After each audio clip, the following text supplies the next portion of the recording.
Shri Harikrishna Heights येथे अत्यंत व्याजबी दरात 25 अमेनिटीज आणि प्रशस्त पार्किंगसह 2 आणि 3 BHK रेडी पोझिशन फ्लॅट्स उपलब्ध। बुकिंगसाठी संपर्क पार्श्वनाथ प्रोजेक्ट 9090787833।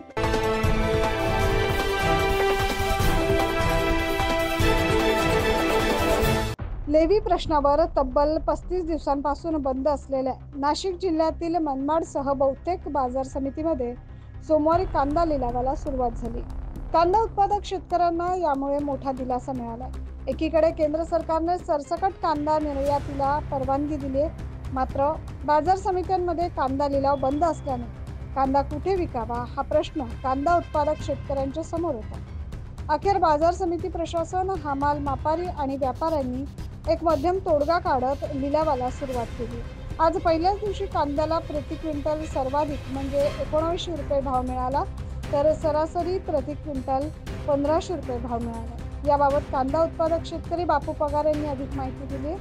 नाही, हे पहा ना, कांदे काल शनिवारी डायरेक्ट 2500-2600 रुपये दाखवलं आणि आज हे 1491 रुपये चांगला माल गेला। काय असं काय सरकारी आहे सर? शेतकऱ्याचं फसवणूक करता येईल?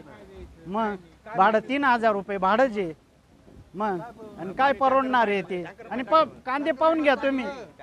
नाही, कांदे आता पाणी प्यायला पाणी नाही, शेतकरी पीक कसं काय काढतोय त्यालाच माहिती आहे ना। मग आज काही चांगला विचार करून म्हणजे 1700-1800 तरी जायला पाहिजे होते आमचे कांदे बा। असं पाहते 14, मग 1491 काय परवडणार आहे ते? मग आज मनमाड बाजार समितीमध्ये 150 वाहनांची आवक या निमित्ताने झाली आणि निवडणुकीच्या तोंडावर केंद्र सरकारने कांदा निर्यातीचा निर्णय घेतला, मात्र कांदा भावात फारसा फरक न पडल्याने कांदा उत्पादक नाराज असले तरी 35 दिवसांपासून बंद असलेले कांदा लिलाव सुरू झाल्याने शेतकऱ्यांना काहीसा दिलासा मिळाला आणि त्यांनी समाधान व्यक्त केलं। 9 न्यूज महाराष्ट्रासाठी मनमाड येथून प्रतिनिधी अशोक बिद्री।